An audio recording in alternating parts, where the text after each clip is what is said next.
Eğer gerçekten bu konuda ülkeyi yönetenler samimi ise Hevserokê giştî yê Dem Partiyê Tuncer Bakiran ji dengê Amerîkayê ra ragihand ku li Tirkiye çareserkirina pirsgirêka Kurd bi awayekî sistê jî berdewam dike.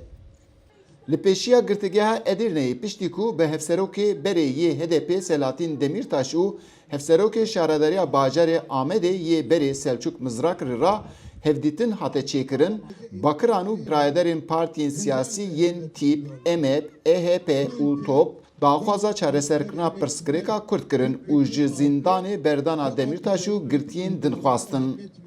Ji hêla rawestandina pêvajoya aştî û çareserkirina pirsgirêka Kurd da gelek gengeşî hebin jî lê Bakiran ji dengê Amerîkayê ra diyar dike ku di vî warî da hin kêmasiyên hikûmetê bibin jî pêdivî bi meşandina vê pêvajoyê heye.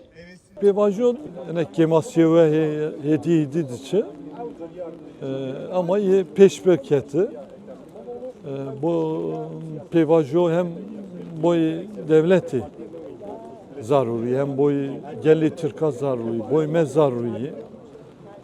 Em ser dixebitin heta niha hikûmetê pir gav neavît. Yani pêvajo devam dike. Em nikarin bêjin xelas bû, em nikarin bêjin viya şunda dike pêş nekete. Hêdî diçe. Ez baverim neki hem hükümet, iktidar hem jî em iktisaviya ser bisekinin pêş bixin dibêjin. Li ser amadekirina raporta Komisyona Hevgirtina Netewî, Biratî û Demokrasî du meh derbas bû. Partiya Geliya Komarê CHP di warê negavavetinê da komisyonê bi tundî rexne dike. Parlamenterê CHP Sezgin Tanrıkulu ji dengê Amerîkayê ra ragihand ku eva bêtirî salek û nîvê heta niha jî hikûmetê gaveka dîtbar neavêtiye. Bir süreç var mecliste ama devamı gelmeyen. Salek û nîvê ev pêvajo berdevam dike û di gelewêja 2025 da jî bi damezrandina komisyonê ev meselehatê meclisê. Lê hikûmeta AKP di wî warî da heta niha jî ji dil nebû. Me raporteke hevpar pêkanî lê mixabin raport hêjî neketiye meriyetê. Di warê hukuk û demokrasiyê pêdiviye gav were navitin. Lê em dibînin ku vana tevahî tenê binpêkirin. Ez banga AKP dikim û dibêjim di vî alî da ji dil bin.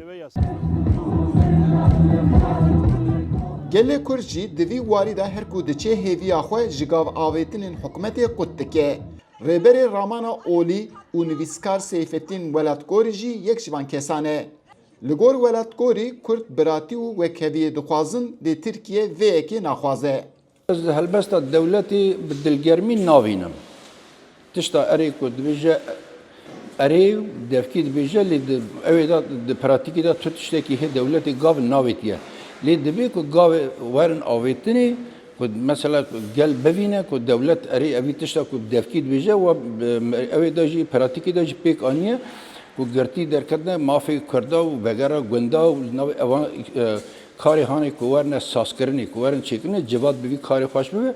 Lê ez bû yekî înan nakim. Li ser hikûmetê herçiqas rexne bibin jî lê rayedarên hikûmetê di gelek platformên xwe da diyar dikin ku ev pêvajo ji bo Tirkiye girîng e û pêdiviye ku berdewam bike.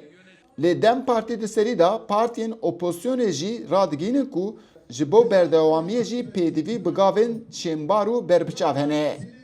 Eyüp Demîr, Dengê Amerîka, Edirne.